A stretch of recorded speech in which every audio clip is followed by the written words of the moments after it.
cases of dismemberment, necrophilia, animal abuse, and other disturbing topics. Viewer discretion is advised. We will be delving into the life and times of one of America's most notorious and depraved serial killers, Edmund Kemper.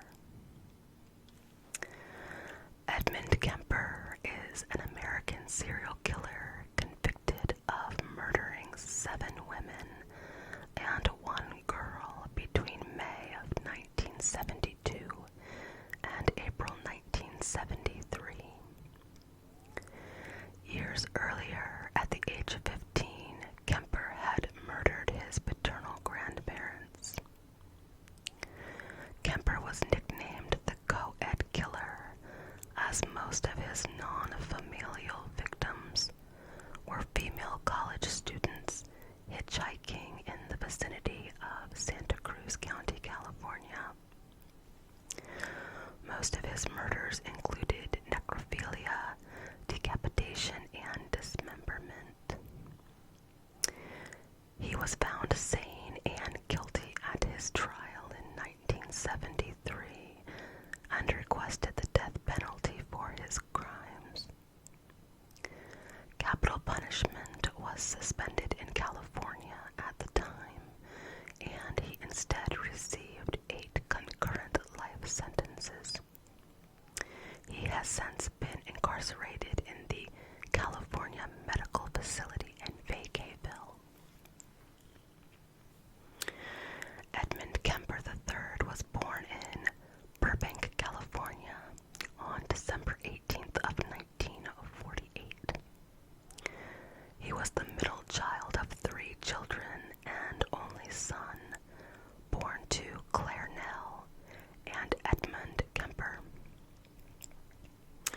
Weighing 13 pounds as a newborn, Kemper was a head taller than his peers by the age of 4.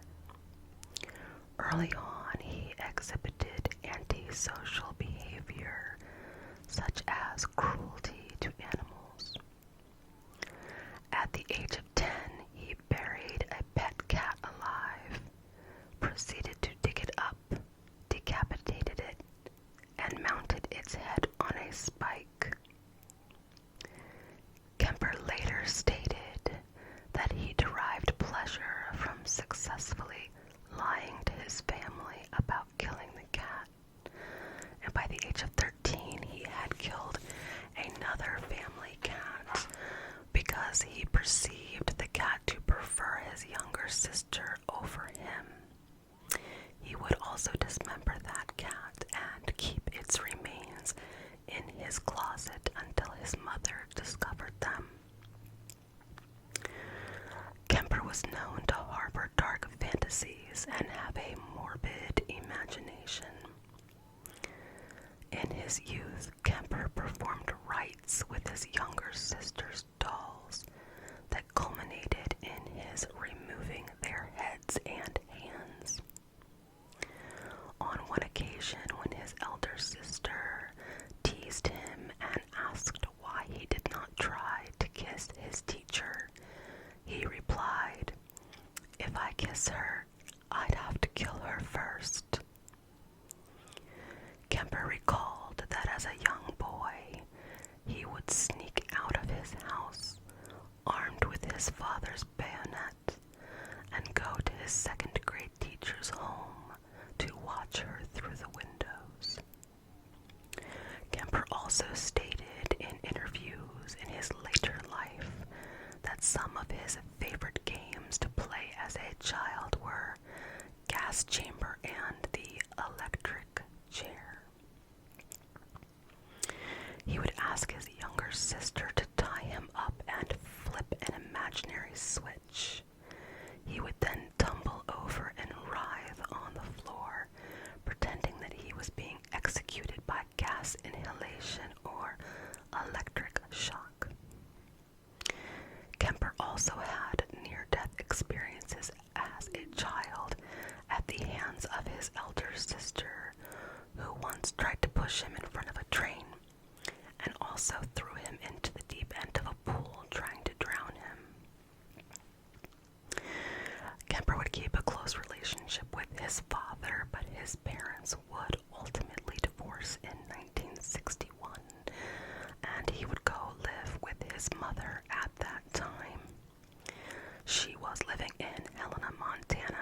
opposed to where his father was in California.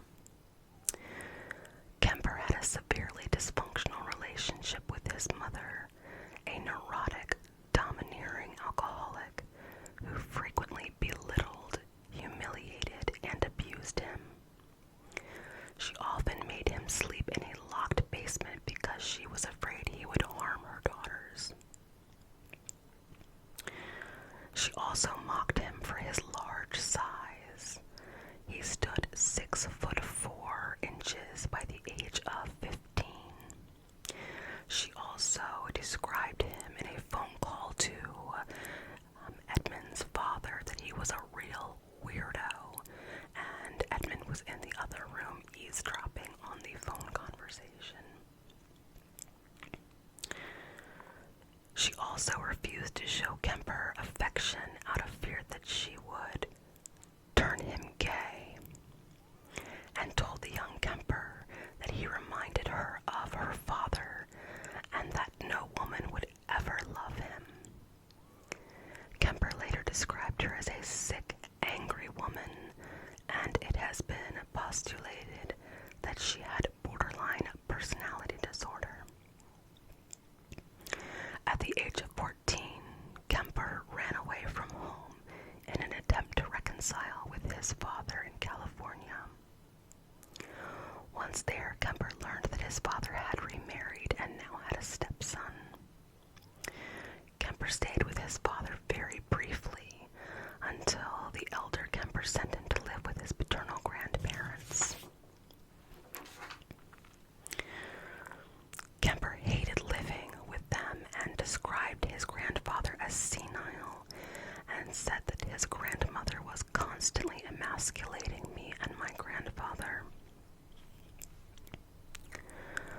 On August 27th of 1964, at the age of 15, Kemper was sitting at the kitchen table with his grandmother when they had an argument. Enraged, Kemper stormed off and retrieved a rifle that his grandfather had given him for hunting. He then re-entered the kitchen and fatally shot her in the head before firing twice more into her back.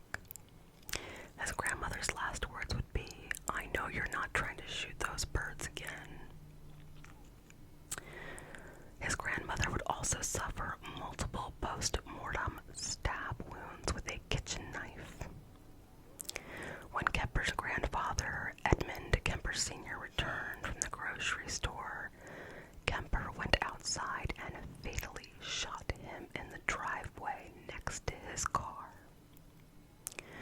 He was unsure of what to do next and phoned his mother, who told him to contact the local police. Kemper did so and waited to be taken into custody. After he was arrested, he told police he just wanted to see what it felt like to kill Grandma, and testified that he killed his grandfather so he would not have to find out that his wife was dead, because he knew his grandfather would be very angry with him. Psychiatrist Donald Lund, who interviewed Kemper during adulthood, wrote, "In his way, he had avenged the rejection of both his father and his mother. Kemper's crimes were deemed incomprehensible for a 15-year-old to commit, and court psychiatrists diagnosed him with paranoid schizophrenia. He would be sent to a maximum security mental hospital, pardon me everyone, that housed mentally ill convicts. Psychiatrists and social workers disagreed with the court psychiatrist's diagnosis.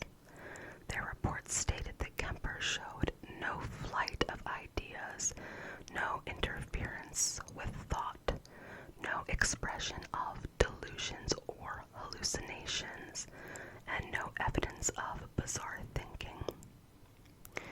They also observed him to be intelligent and introspective. Initial testing measured his IQ at 136, over 2 standard deviations above average. Kemper was re-diagnosed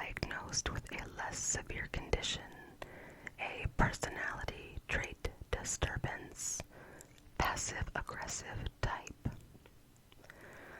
Later during his stay, he was given another IQ test which produced a higher result of 145. Kemper endeared himself to his psychiatrists by being a model prisoner, and he was trained to administer psychiatric tests to other inmates. A psychiatrist later said he was a very good worker, and this is not typical of a sociopath. He really took pride in his work. Kemper also became a member of the JCs while in facility and claimed to have developed some new tests and some new scales on the Minnesota Multiphasic Personality Inventory, specifically an overt hostility scale.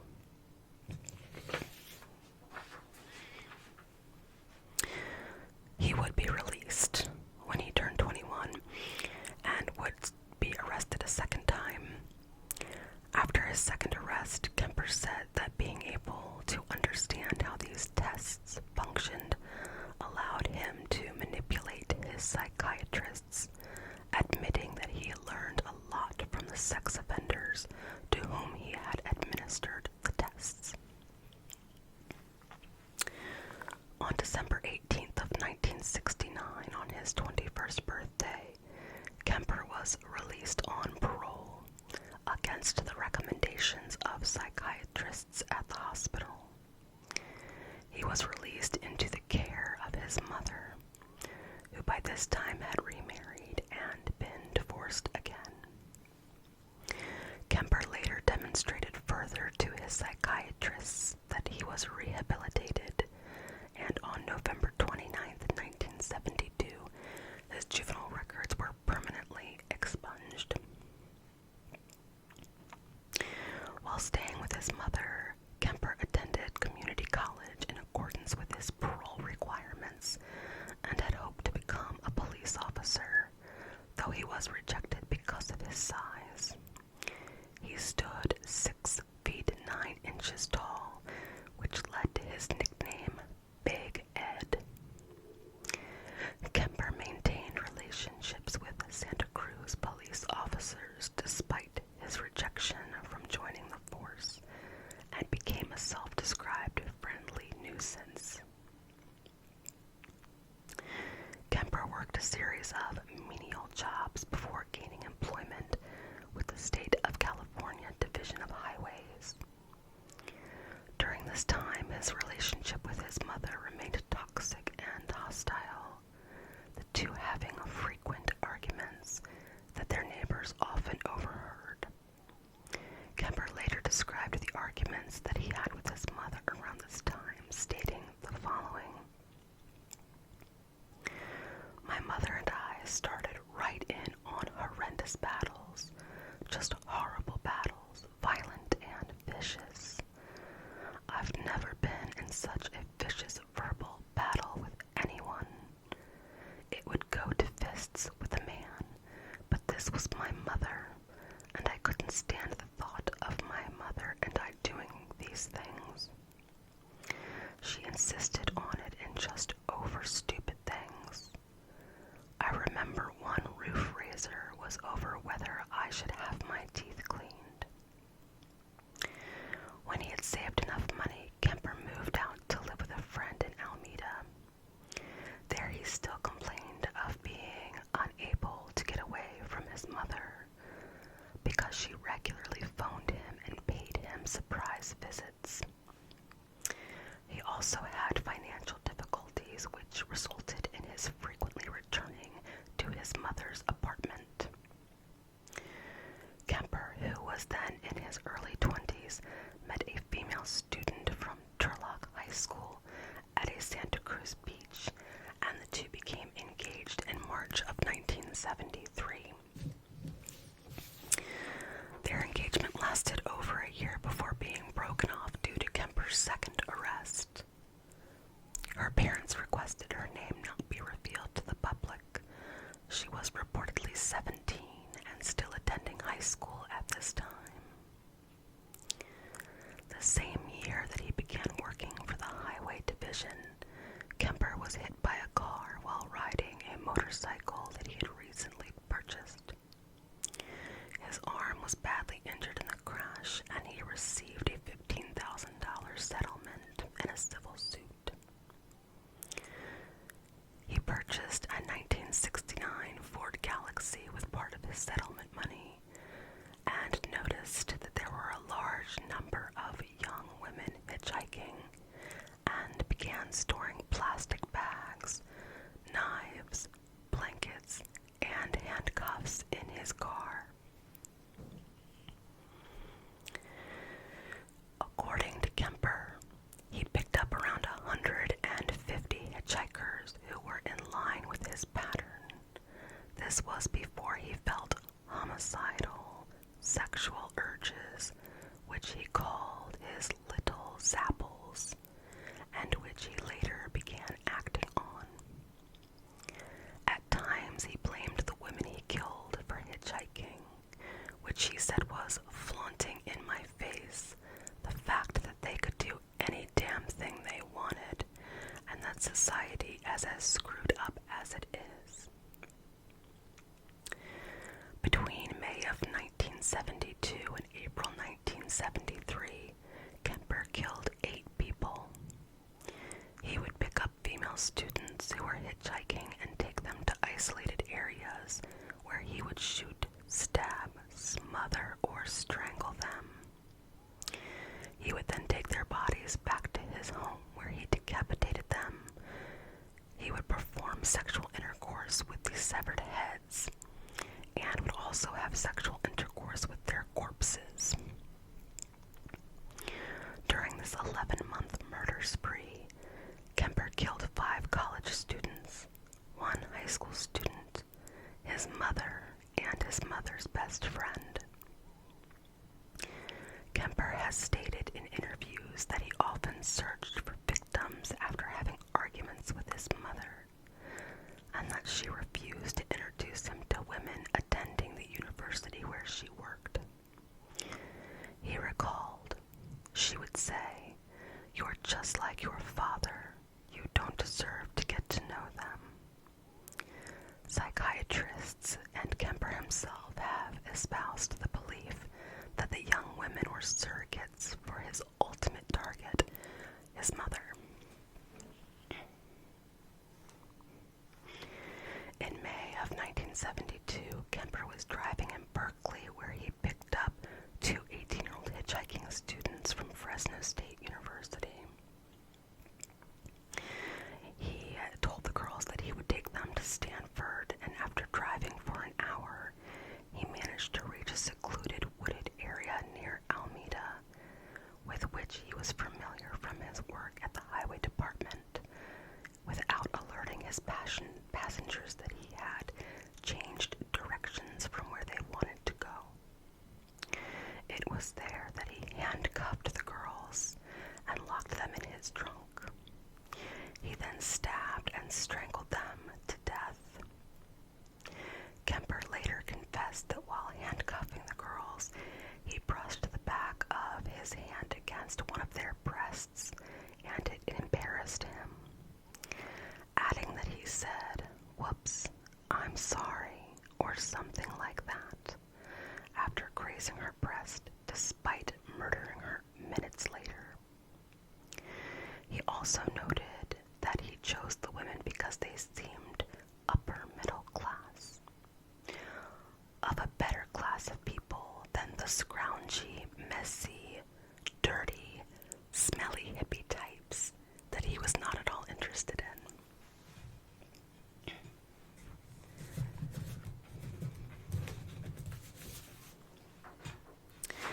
Kemper put both of the women's bodies in the trunk of his Ford Galaxy and returned to his apartment.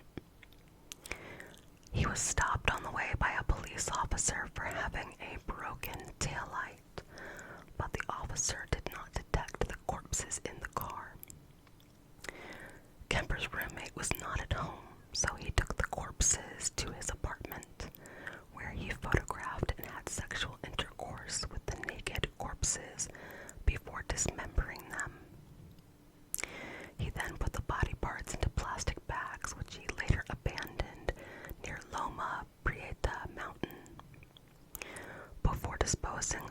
remains, he took their severed heads, had sexual intercourse with them, and then put them in a ravine.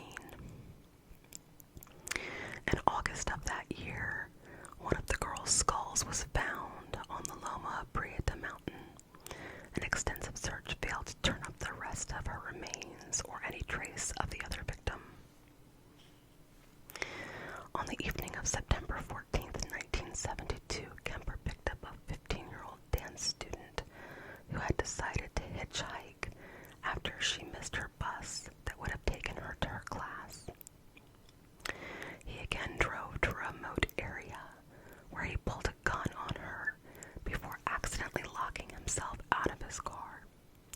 However, she would let him back inside, despite the fact that the gun was still in the car. Back inside the car, he proceeded to choke her unconscious, rape her, and kill her. He subsequently packed her body into the trunk of his car and went to a nearby bar to have a few drinks, then returned to his apartment.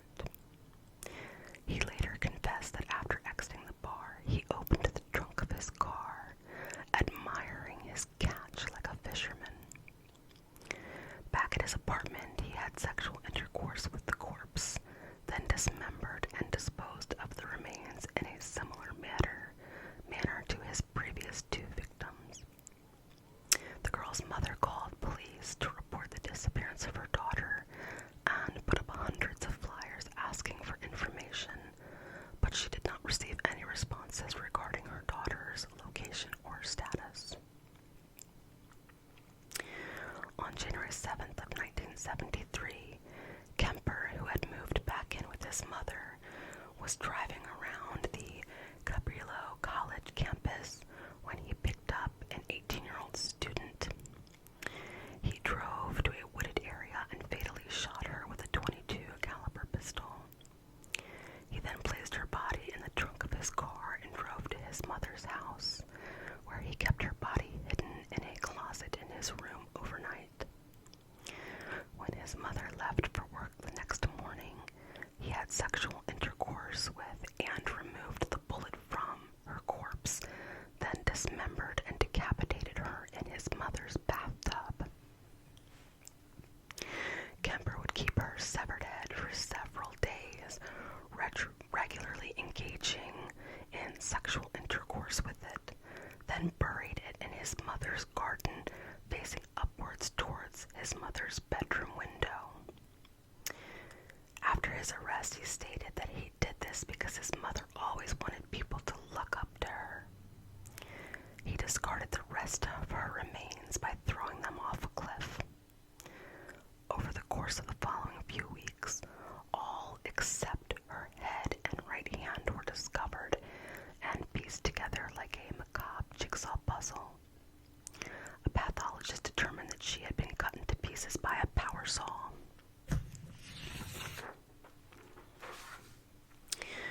On February 5th, 1973, after a heated argument with his mother, Kemper left his house in search of possible victims. With heightened suspicion of a serial killer preying on hitchhikers in the Santa Cruz area, students had been advised to accept rides only from cars with university stickers on them. Kemper was able to obtain a sticker as his mother worked at UCSC. He separately encountered a 23-year-old Rosalind Thorpe and 20-year-old Alice Liu on the UCSC campus. According to Kemper, he first encountered Thorpe as she exited a building, having attended a lecture. She entered the front passenger seat and, believing Kemper to be a fellow student, began chatting as he drove. Shortly thereafter, he observed Liu, whom he described as a small Chinese girl, thumbing a ride. Kemper stopped his vehicle and Liu entered the back seat of his car. Shortly thereafter, Kemper slowed his vehicle, then shot Thorpe in the head with a .22 caliber pistol. He then turned toward Liu as she cowered and squirmed in the back seat of his car. His first 2 shots missed the terrified girl, although his 3rd bullet hit her in the temple. Their bodies were then wrapped in blankets. Kemper again brought his victims' bodies back to his mother's home. This time he beheaded them in his car and carried the headless corpses into his mother's house to have sexual intercourse with them. He then dismembered the bodies, removed the bullets to prevent identification, and discarded their remains the next morning. Some remains were found at Eden Canyon a week later, and more were found near Route 1 in March.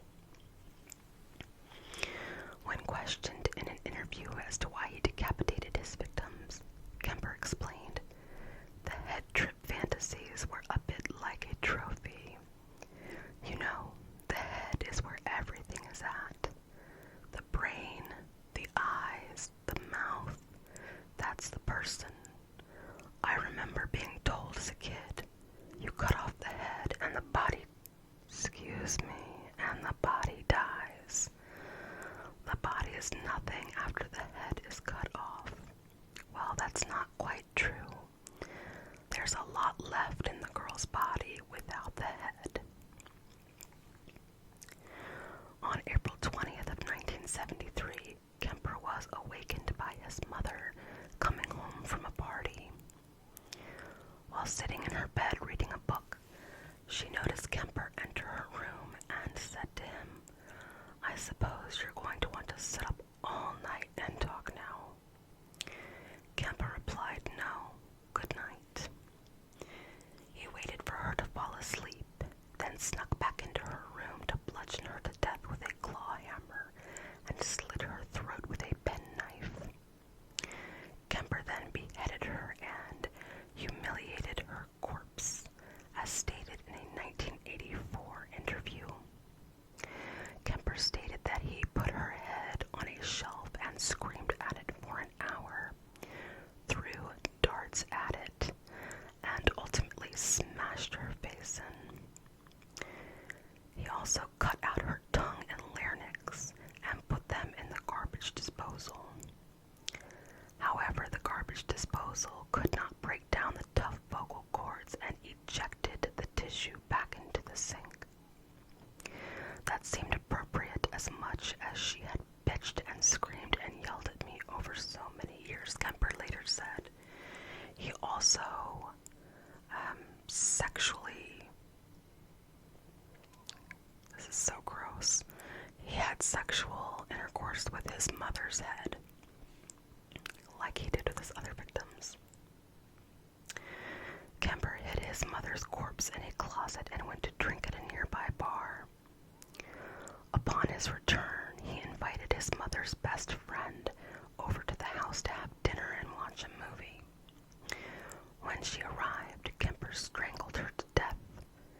He subsequently put her corpse in a closet, obscured any outward signs of disturbance, and left a note to police. The note read,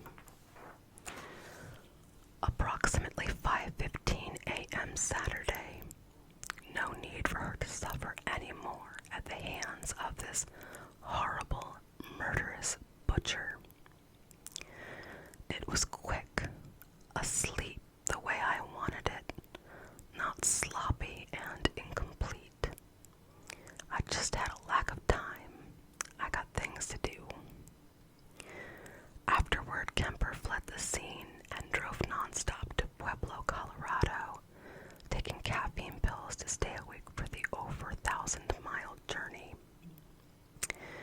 He had 3 guns and hundreds of rounds of ammunition in his car, and he believed that he was the target of an active manhunt.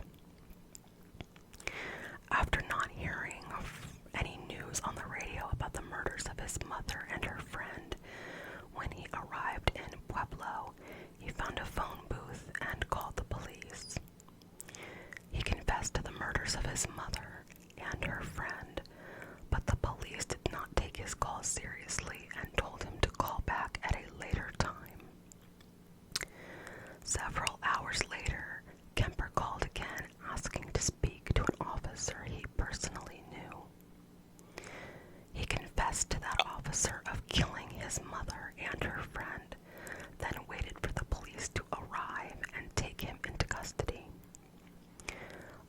his capture, Kemper also confessed to the murders of the 6 students.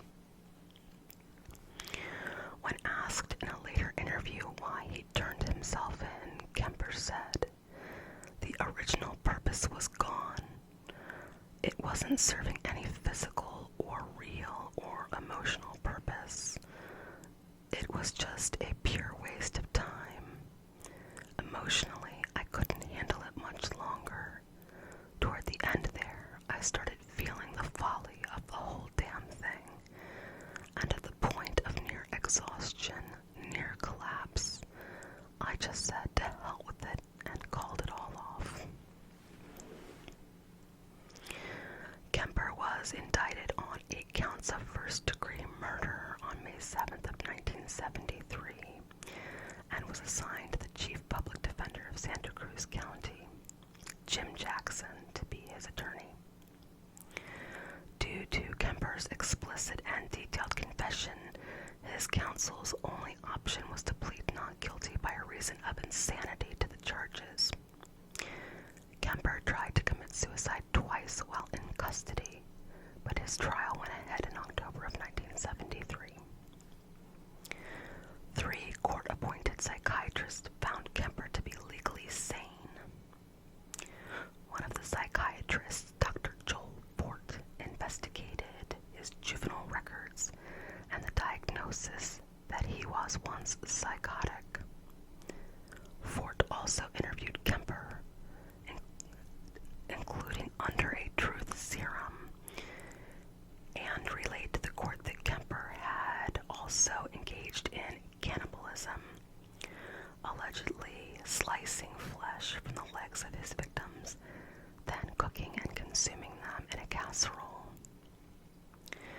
Nevertheless, Ford determined that Kemper was fully cognizant in each case and stated that Kemper enjoyed the prospect of the infamy associated with being labeled a murderer. Kemper later recanted the confession of cannibalism.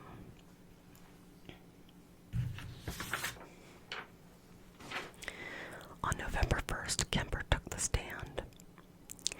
He testified that he killed the victims because he wanted them for myself, like possessions, and attempted to convince the jury that he was insane based on the reasoning that his actions could have been committed only by someone with an aberrant mind. He stated that 2 beings inhabited his body, and that when the killer personality took over, it was kind of like blacking out.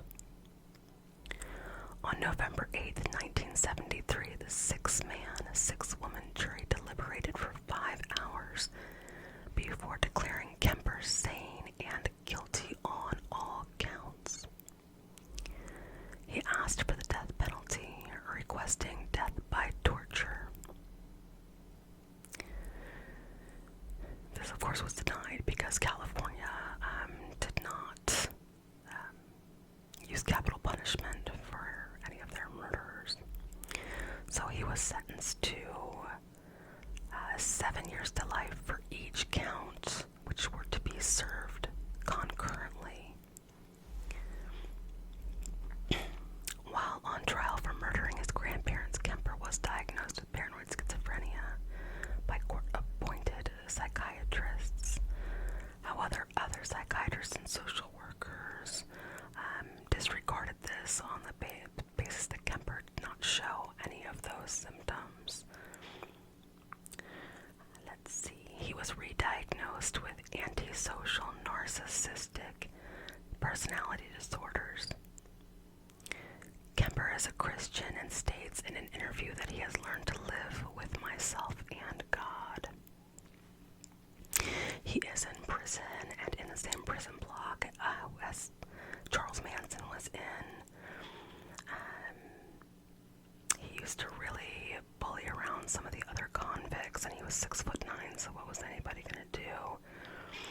Kemper remained in general population, though, in prison, and as time went on, was considered to be a model prisoner. He was in charge of scheduling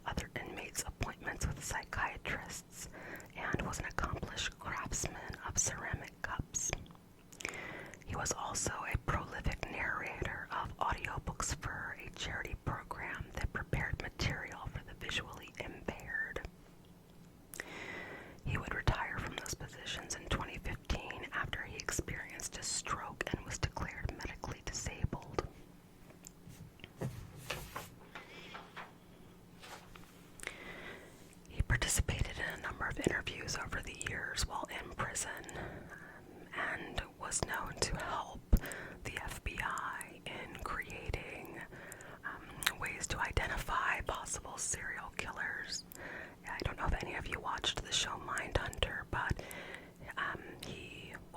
His character was, in the first season of that show, he was eligible for parole in 1979 and has been denied parole for every parole hearing since then, which was every couple of years.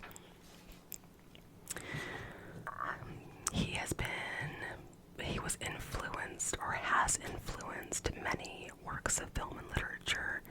He and fellow serial killers Ted Bundy and Gary Heidnik and Ed Kemper were used as an inspiration for the character Buffalo Bill in Silence of the Lambs.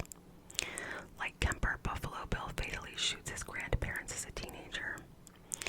The character Patrick Bateman in the 2000 film American Psycho mistakenly attributes a quote by Kemper to Gein, saying, "You know what Ed Gein said about women? He said, when I see a pretty girl walking down the street, I think two things. One part of me wants to take her out, talk to her, be real nice and sweet,